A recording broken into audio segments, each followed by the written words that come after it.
Hey guys, it's PonkyPlays. Welcome to our Watcher of Realms video. So today I'm going to be pulling shards for the limited summon, the choose your own limited summon, I guess.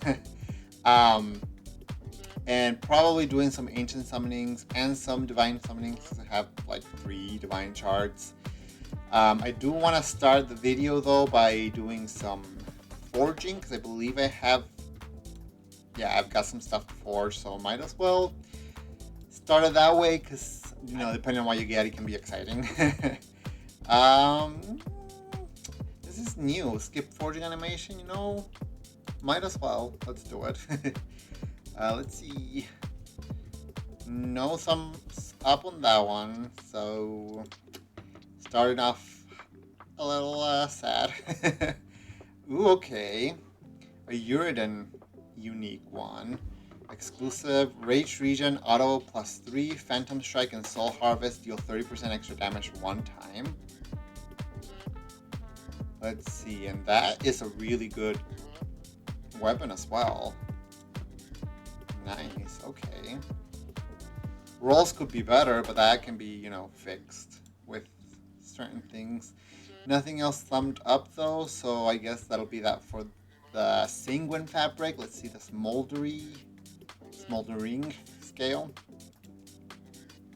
Ooh, okay, that's pretty nice. This is an ancient mythic. I guess that's a decent one for like a defender. Okay rolls, not the best. I do have Valeria, attack bonus, crit rate, crit damage, rage regen. That's not bad. And then crit damage +15 increases vulnerability to physical damage inflicted by plunging slash to 25%. Not bad. Again, could be better rolls, but that can be changed. I don't have Kai. Those seem like pretty good substats too. An alright roll, I guess. A Watch Guard increases damage and healing effect by 8%. I guess that's good for a damage dealer more than a healer. Not the greatest rolls though. Okay, let's do the last one for this. Okay, I do have Magda.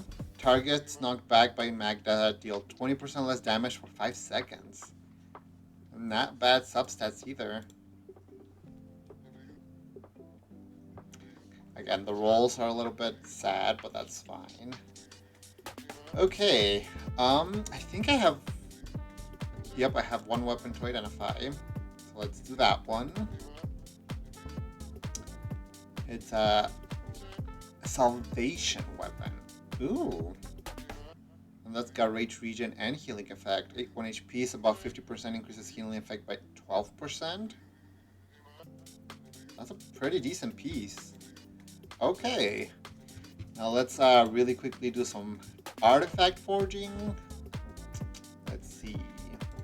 Let's just do these 2 really quickly. I'll just sell that.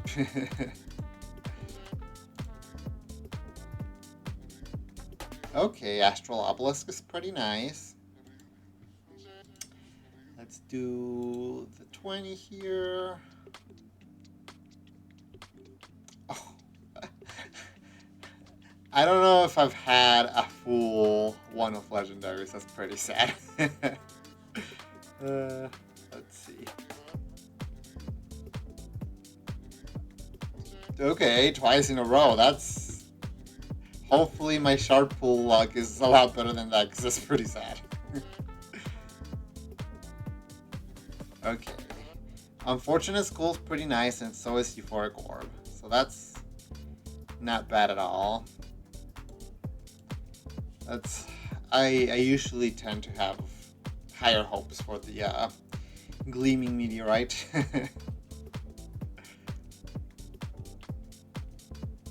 Okay. Ooh, okay. I do have the Glacial Wings at a +1, I believe, right now, and I definitely want to get them higher, so that's nice.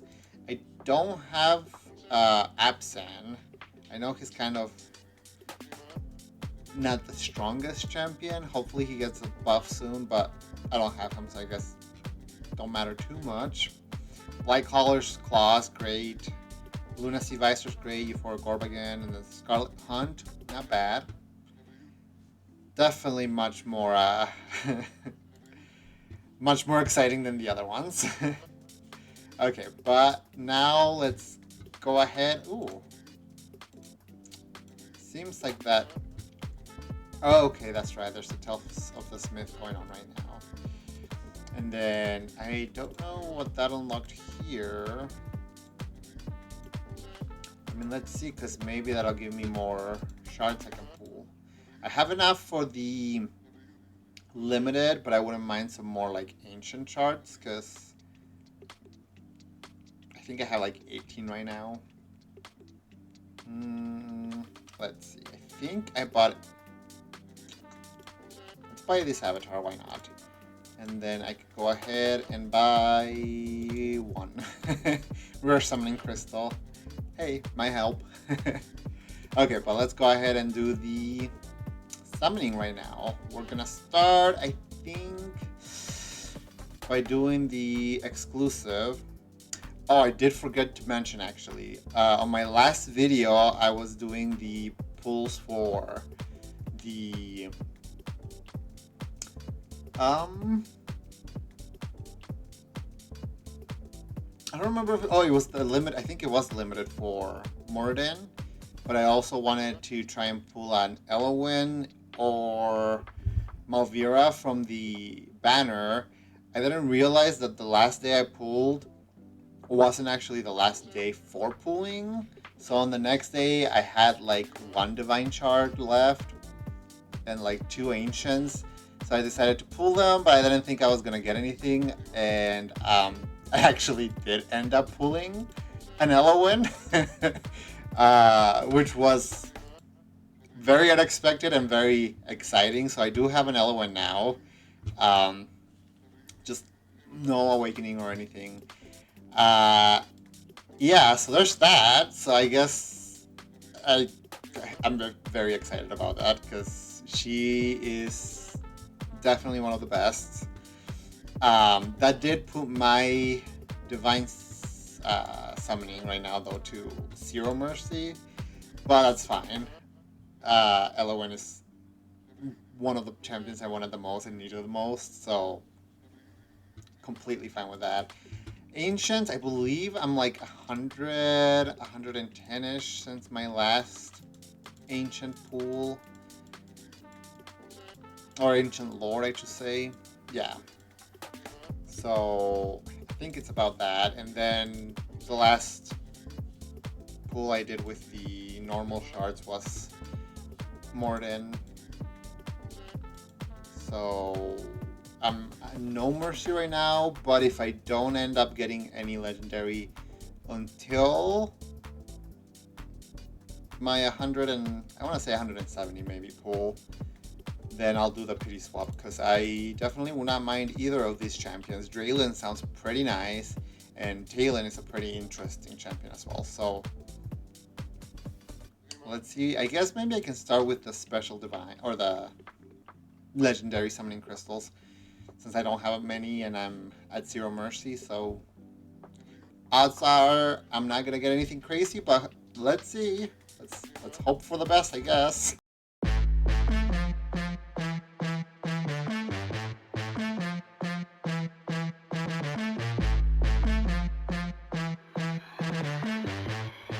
So I'm gonna go ahead and I've been debating it, because these are the ones that I don't own yet, and I think I'm gonna go ahead and go for Dhalia, because she seems like she could be pretty good in certain areas. She's a very interesting one too. I could go for Kugiri because I have him A1 and I would love to get him to his powerful point. But I'm kind of more leaning towards going for the ones I don't own, and then maybe once I own them all, then starting to awaken the ones that I want to awaken the most, I guess. So yeah, I mean Captain Reeves is also really tempting, and Gwendolyn is not bad either. but she's the least, I guess, exciting out of the three. I do have Razak, which is nice with Captain Reeves as well. But yeah, I think I'm gonna go ahead and go for Dhalia. Anyway, let's go and see what I get along the way, I guess.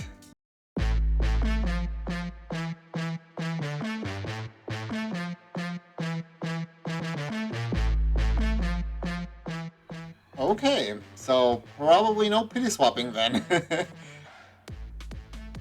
wonder what it's gonna be.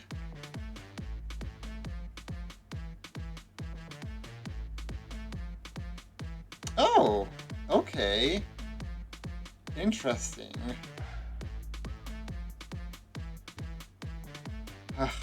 She's one of those champions that have like similar names to others. I always forget exactly what her name is.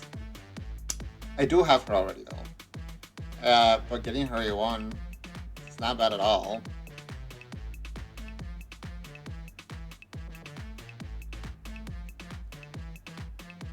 Leia, that's what it is. Okay, I mean, don't mind a lord. That's nice. Let's just continue pulling on this banner then, I guess.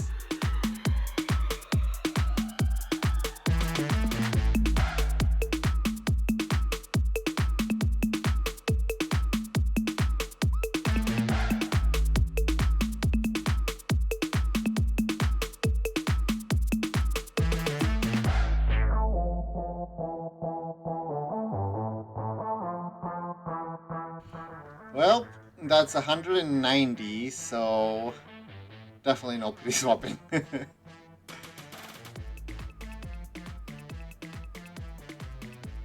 Oh, unless I counted wrong.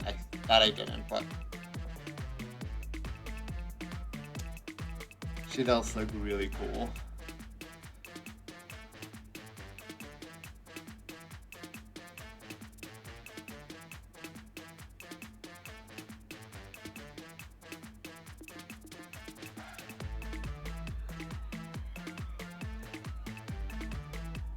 There you go, Dhalia. Honestly, I don't know. I think her awakenings are fine. I don't know if they're like...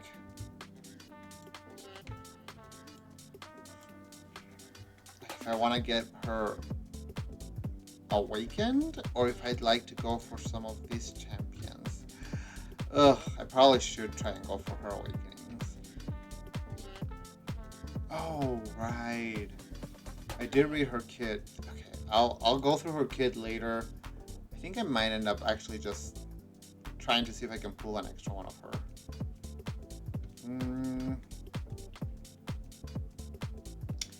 But yeah, let's I'm gonna really quickly go and sell any of the rares, get more gems, do all that stuff, and then get back. Okay guys, so I'm back and I'm gonna do some more summonings. I'm definitely gonna, I think, just go all out with my gems and try and get more copies, or if not, just get more of other champions.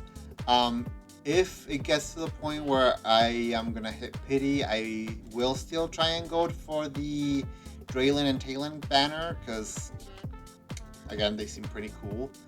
But I'm going to start with my Ancients. I've got 20 now, so let's see if I can get lucky with either, because I do have Daishan. So getting her partner will be great, and Lubu seems pretty decent, and Cyrus is great as well. So let's see how the luck is.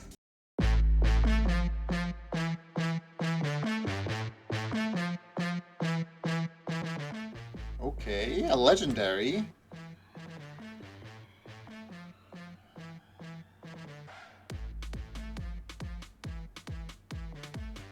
Is this Lubu maybe? I don't think so. Wait. Oh, I think that is. Okay. I got Lubu. Well, that's nice.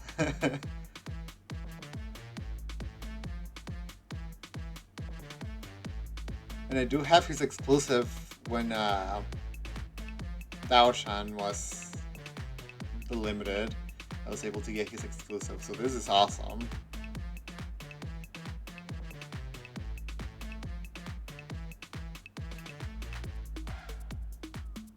He looks pretty cool too as well. Chaotic Northerner, okay. That's awesome.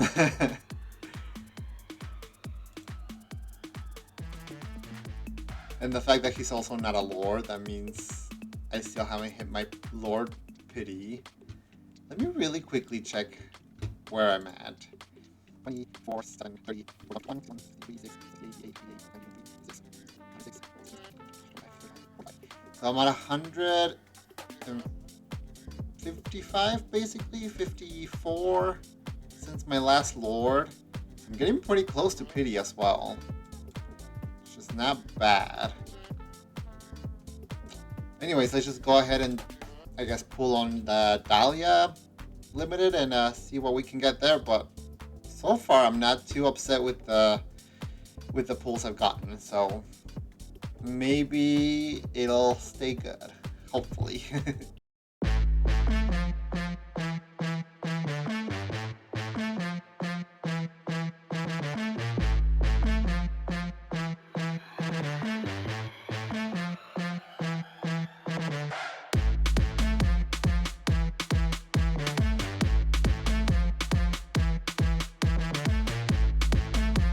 Okay, I'm gonna go ahead and do the same thing.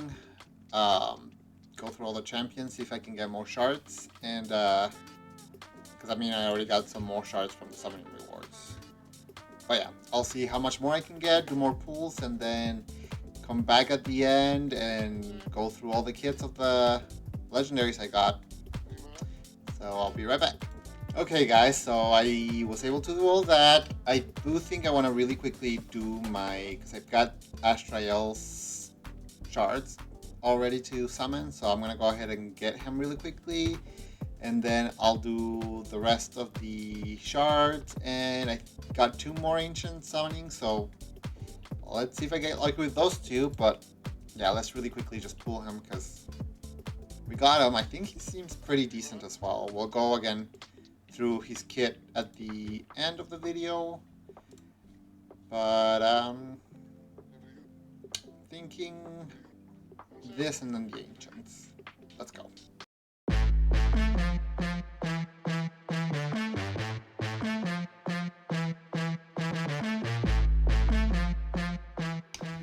So I was just realizing that pity swapping doesn't make any sense.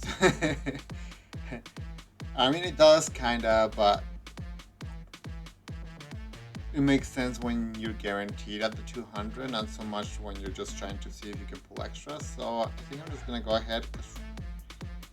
I think this next one will be my pity, or I will hit the pity. So let's see.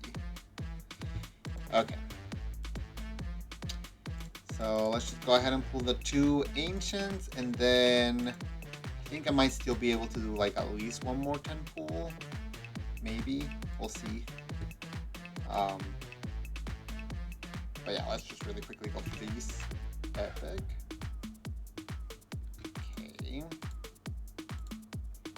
Last ancient. I mean, 2 epics in a row, it's not bad. Okay. Again, I'll really quickly see if I can summon many more, and then I'll be back. Okay guys, so I was able to muster up just a few more, 3 more ancients, and probably 20 more pulls right here, and then I'll just leave it at that for now. I'll probably do more summonings before the event is fully over, but for now it's fine. I think I'm going to start with the ancients though, because I'm pretty positive that I'll be getting a legendary, because I'm at 170 right now, so with 20 more, it's more likely than not, I would say. So let's see.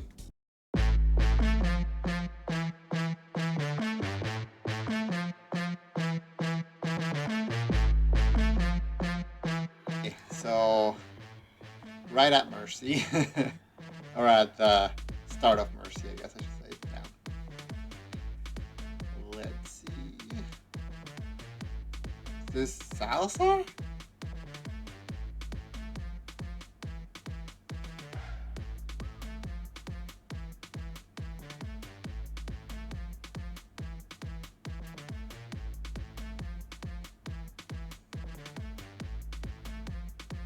Okay.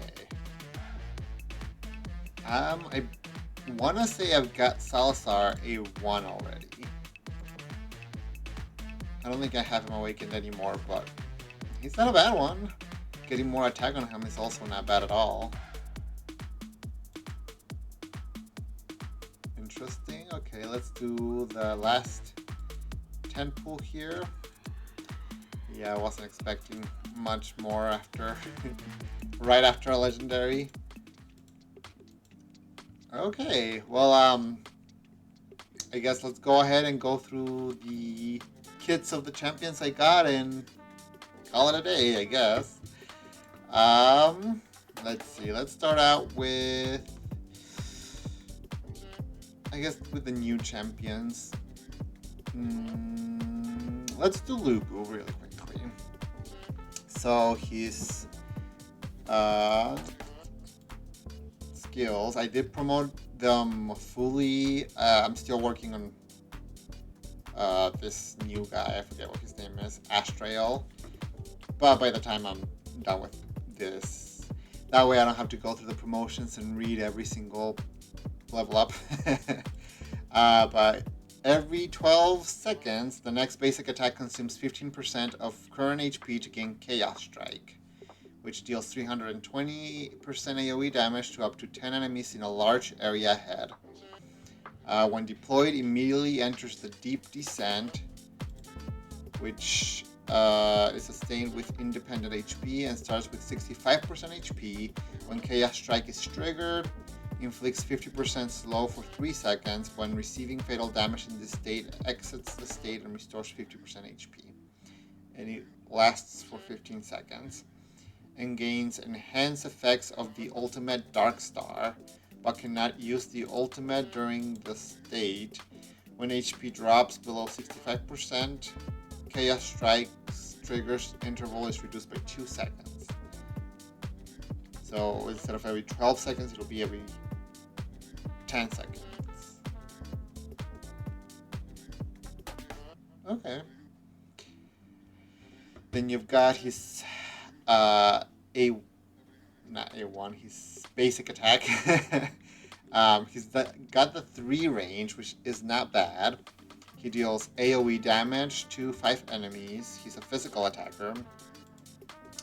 His first passive, when not in Deep Descent, which I guess might as well read his ultimate first, because sometimes it kind of, the passives kind of mention stuff from the ultimate.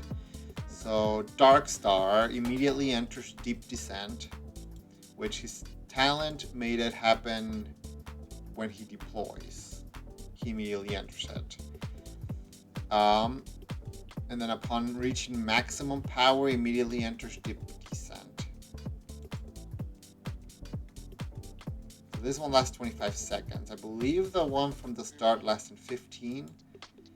And then when reaching ultimate power, which I believe he's one of those that can double up his ultimate, his Deep Descent goes for 35 seconds.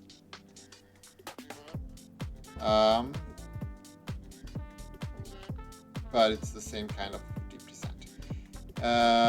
So then gains the enhanced effects, increases own attack by 30%, and reduces the trigger intervals of Chaos Strike by an extra 2%. So I think that's on top of the 2 seconds from the talent. So that'll be every 8 seconds. The attack increase goes up by a 40%, and then the skill costs 800. Chaos Strike trigger interval plus 1 second. So then it'll be 3 seconds. So every 7 seconds he can do the Chaos Strike. That doesn't sound too bad. Seems very good damage-wise. So then the first passive, Lapse of Reason, when not in deep descent, gains, let's see, I believe that's 1.5. Rage when attacking enemies. And for every 20% max HP of damage taken, gains 2% when fully skilled up. Both effects double when current HP drops below 50%. So then 3% rage when attacking, and 4% rage when taking over 20% HP damage. It's not bad. That means he can get to his ultimate really fast. And since he's a double app ultimate champion, then you can get him doing the double probably fairly frequently. And it seems like that one lasts 35 seconds, which, I don't know, maybe you can trigger it before it ends again? Not sure. And then Power Hungry, when HP is below 65%, increases damage by 20%, which goes up to 30. For each ally within 2 tiles with HP below 65%, increases damage by... I wonder if that also goes up. So to a 20% up to a 30% increase. No, that probably doesn't go up. So it can be a total of 60% increase. And when the hero or an ally's HP drops below 65% for the first time, he gains 30% rage. Not bad. Arena damage increase by 15%. And then his bond skill, obtain hero Dioshan, increases the duration of deep descent and enhances state from his ultimate Dark Star, gained upon deployment by 15 seconds. So then instead of the 15-second deep descent here, he's gonna go for 30 seconds when deployed.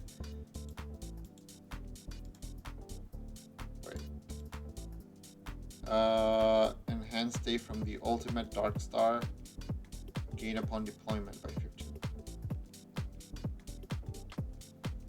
Interesting. Okay.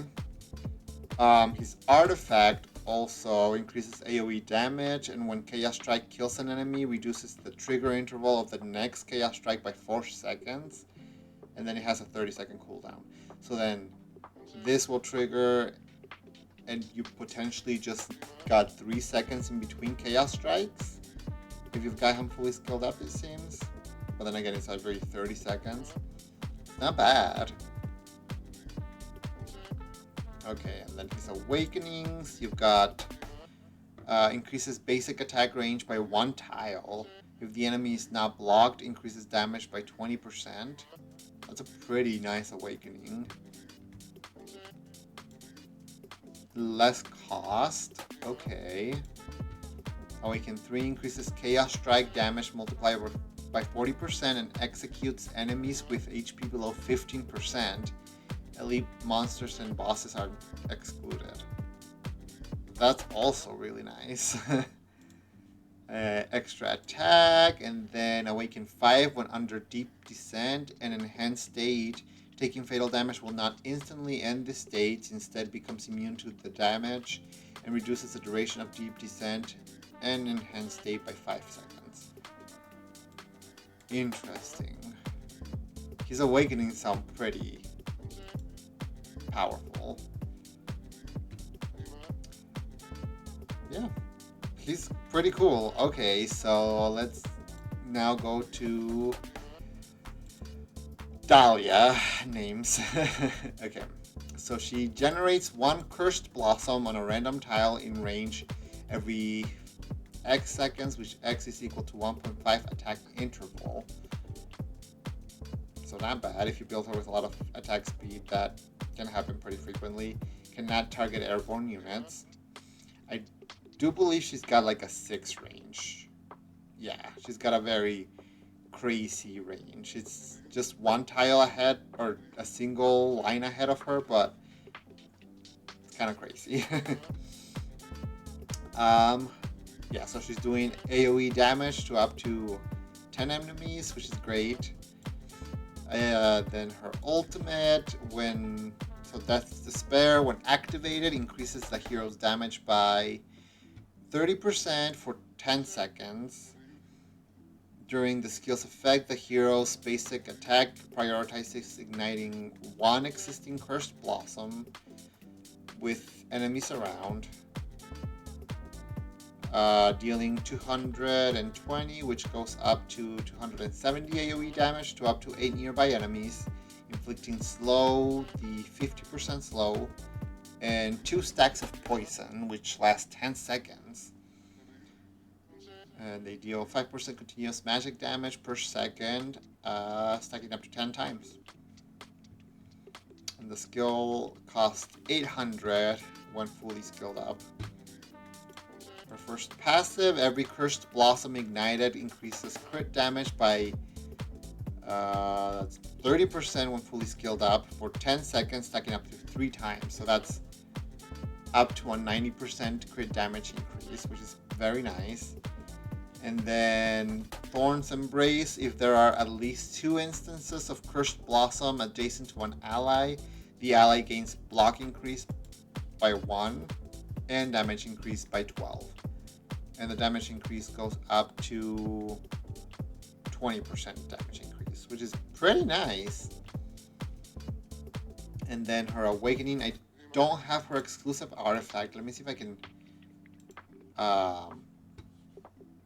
really quickly look it up. I think you could find it here. Orb of Ruin. So it increases attack by 10%. Upon triggering the talent, there is a 40% chance of to generate a Mutated Blossom 1 or 2 instead. Mutated Blossom 1 additional effect deals 50% damage per second to enemies on affected tiles. And then the 2 reduces the effect duration to 5 seconds. When effect duration ends, explodes and deals 300 AoE damage. Definitely like a really nice artifact for her. I did not grab it during her. I think when Dhalia was first introduced is when I was kind of starting out playing, so I wasn't able to get her exclusive. But it'd be definitely nice to eventually pull it. Let's see.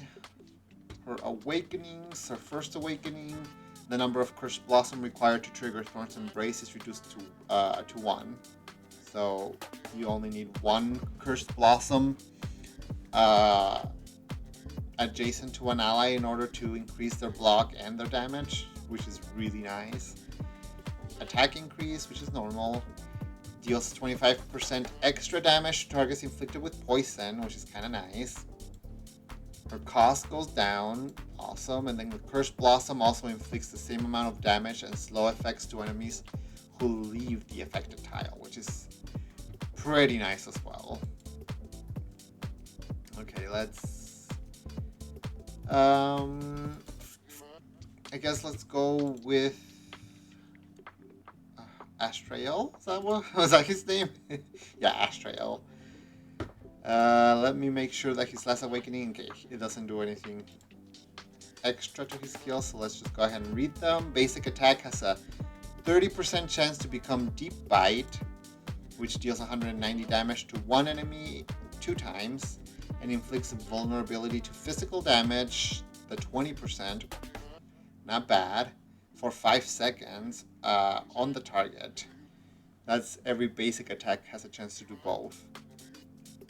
While shielded, the trigger chance increases by 20%. So it's a 50-50% chance when shielded. That's pretty nice. That's very often. His physical attack damage dealer and deals damage to one enemy 1 time, okay. Crimson Embrace seems pretty cheap. Goes down to 600 when fully skilled up. can choose and charge to an unoccupied ground tile within 3 tiles, dealing 200% AoE damage to up to 5 enemies in path. After casting this skill, the hero is enhanced, gains 60% attack increase, and guarantees the next basic attack during this enhancement becomes Deep Bite. This enhancement buff lasts for 15 seconds. After casting the skill, he becomes enhanced and guarantees. So I think it's just the next one that's guaranteed. I don't think it's all the ones during the enhanced state. But still very nice, especially because the vulnerability lasts for 5 seconds. Pretty nice. Okay, her the first passive, Vampiric Aura, after casting the ultimate, grants a shield equal to 100%,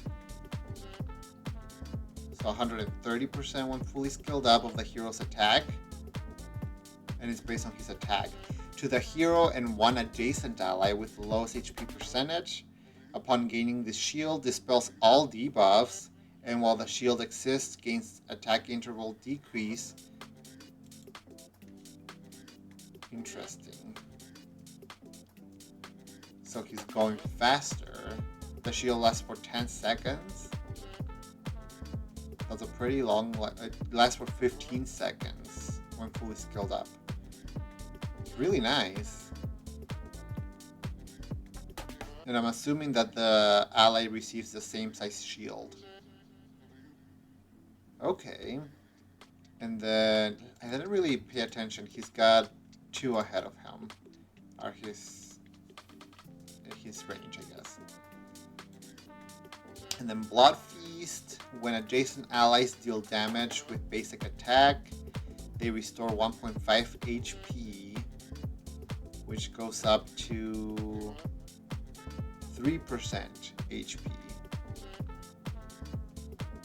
This effect is double when they are protected by the Vampiric Aura Shield.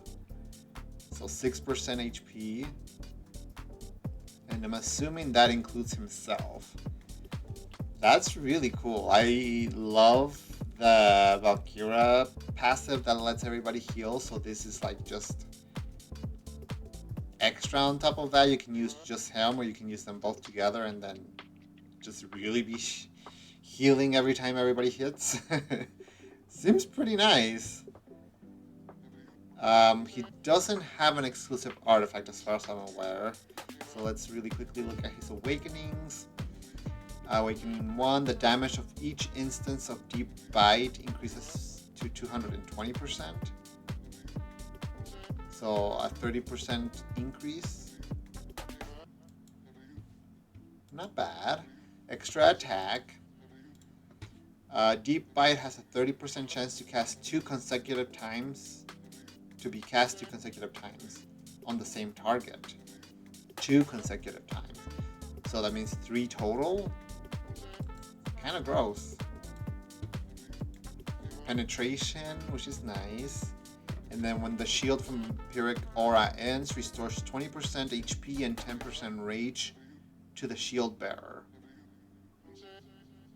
So that'll be himself and the ally. It's really nice. Okay, I like his awakenings too.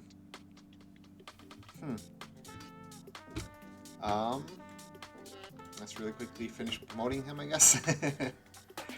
And then we've got the 2 repeats. So let's go with Leia first, I guess. So this is Awakened 1 Leia, I believe. Yes. So her Awakening 1, the damage increase provided by the Celestial Ascendant. Oh, actually, let's just, because I haven't looked at her skills. So let's look at her skills really quickly. Triggers an enhanced basic attack after 3 basic attacks, increases its healing by 50%. Okay, so every 3 basic attacks, it's a stronger healing. Her basic grants attack-based healing to 3 allies in range, which is pretty nice. She's got that Medean Hollow range, which is okay. In some situations, it's like pretty good, but I feel like most places it's a little inconvenient. But I mean, still, 3 allies in range is pretty nice. Her ultimate, oh, this is it. She restores 10% rage for all allies in range immediately, which is pretty nice. She's got that like Dioshan range afterwards, which is really great. And then afterwards applies rage regen, restores 1.6 rage per second to them every 1 second for 10 seconds, and this effect doesn't affect herself. Then her first passive, when the ultimate is triggered, applies damage increase to all allies in range, which is at 10%. That doesn't go up anymore. And increases their damage by 5% every 2 seconds, I believe, when you fully skill it up, stacking up to 3 times. So up to a 25%, including this and the other, and it'll last until the ultimate is over. Okay, pretty nice. And then Ethereal Resurrection, when allies in range release their ultimates, she heals them with a 200 when fully skilled up healing multiplier. So with allies that have like the really fast ultimates, she's just gonna be healing them like crazy. And then her Lord skill increases faction team members' basic attributes by 15%, periodically increases their damage and healing bonus by 50% for 20 seconds, and it happens more frequently the more faction members. When any faction team member is healed, their damage will increase by 25% for 10 seconds. So that's an extra damage increase that she's dealing on top of her passive. Really nice. Let's see, her Awakening. The Awakening 1 enhances her passive. The damage increase provided by Celestial Ascendants lasts for 5 more seconds after the ultimate ends. That's really nice. That's really nice. Because the ultimate only lasts for 10 seconds, so it'll last for a total of 15 seconds. Her Awaken 2 increases faction team members' attack by 5%, and then herself is increasing her attack. Awaken 3 enhances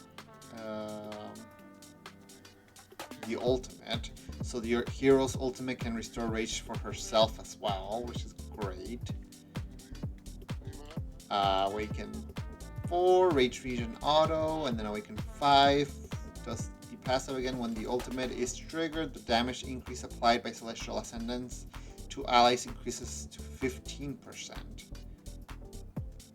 Oh, okay, so that's, I'm assuming, the this damage increase, because right now it's 10%, so it'll go up to 15, and then this goes, so it'll be a total of 30%,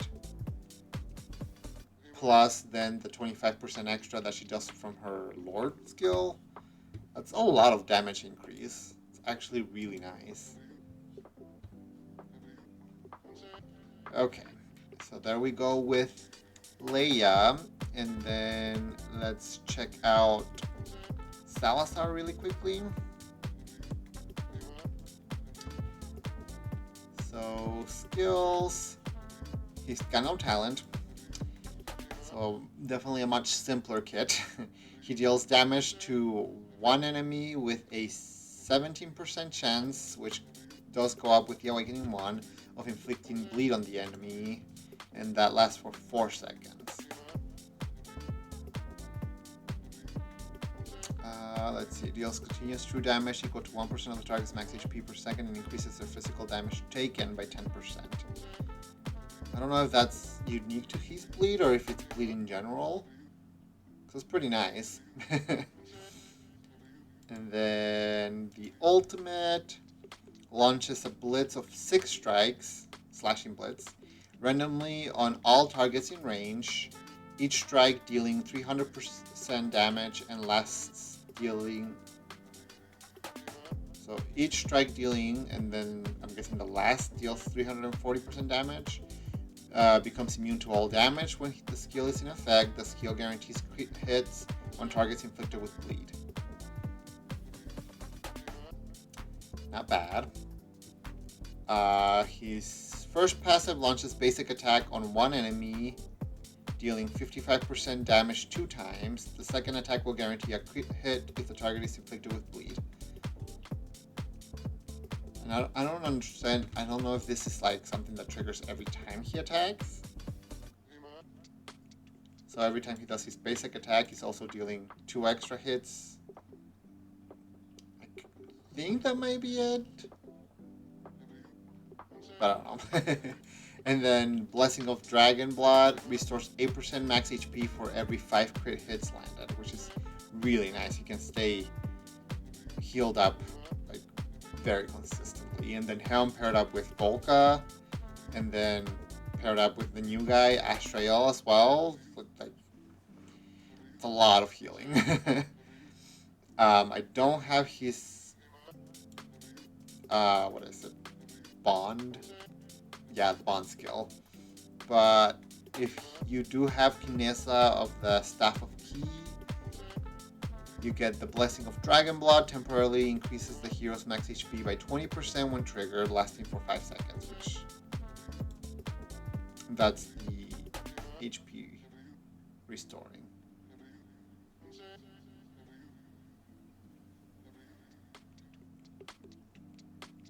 Which is pretty gross, because if you keep constantly critting, he's just basically always going to have extra 20% HP.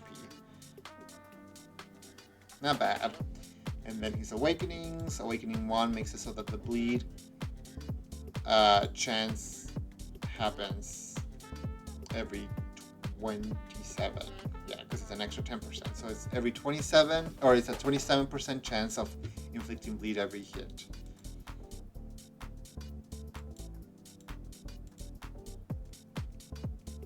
Yeah, because this one doesn't have a chance. It's just the basic attack. The A2 is a 5% attack increase.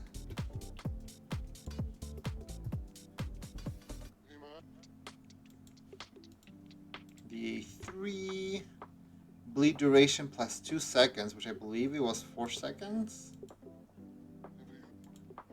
It's not showing, but I'm pretty sure it was a 4-second bleed. Then he's got penetration, and then Awaken 5, boiling blood, guarantees a crit hit on the first attack against targets inflicted with bleed.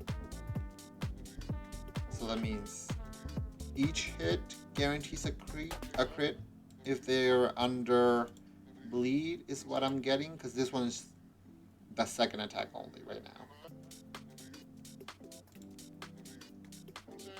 Okay. Interesting for sure. For those of you that stayed this long, I think I might go ahead and go through Elowin's kit, since I pulled her between my last video and this. So let's just really quickly go through hers, I guess, for those of you that don't know her kit. So her basic grants attack-based healing to 3 allies in range. Then her ultimate, Grace of Nature, heals all allies in range for 60% base healing every second, lasting for 10 seconds. And she normally has that Madan, Leia has that same range, but then it goes into like a somewhat hollow vortex range, except it's one behind her instead of all of them being next and in front. It's definitely a much better range, but it's still a little awkward sometimes. But her range isn't too much of an issue since she's got her Wood Elf, which I will get to. But yeah, the first healing will dispel all debuffs from all allies as well in range, which is really, really nice and useful. Then there's the Elf of Forest. Every 30 seconds summons a wood elf that heals surrounding allies by 0.5 or every 0.5 seconds for 100% base healing, lasting for 10 seconds, and only one wood elf can be present on the field at any given time. The wood elf is really, really good. It's really powerful. The healing that it does is really great, and the fact that you can place it anywhere on the board is super helpful. And then Nature's Favor applies Rage Regen. It is a 1% Rage Regen every 3 seconds to all allies on the battlefield every 3 seconds, right? Gross. It's the best Rage Regen for sure. She's just great. And then her Awakenings, Awakening 1, after using Grace of Nature, reduces damage taken by 20% for 10 seconds, which I'm assuming Grace of Nature is her ultimate. Yes. Really nice. Then her attack increases, so extra healing.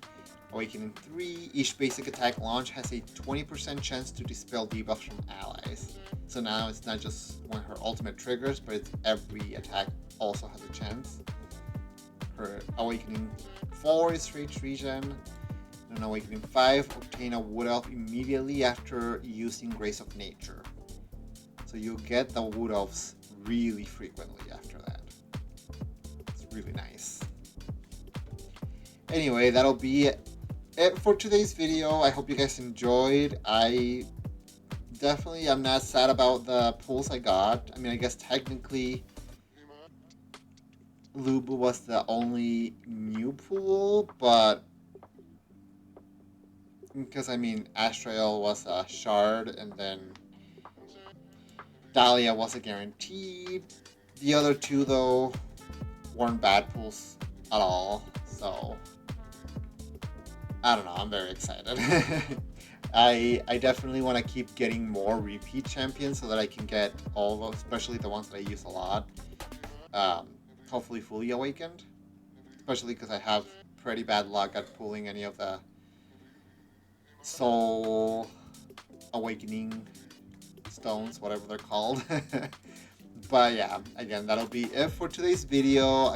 I definitely plan on making another video before the summoning chances go away, because I want to try for more Dhalias and or potentially a Lord, hopefully Cyrus, or if not, one of the other Great Lords, or potentially maybe another Lubu, who knows. But yeah, that'll be it for today's video. I hope you guys enjoyed, and until the next video, guys, take care.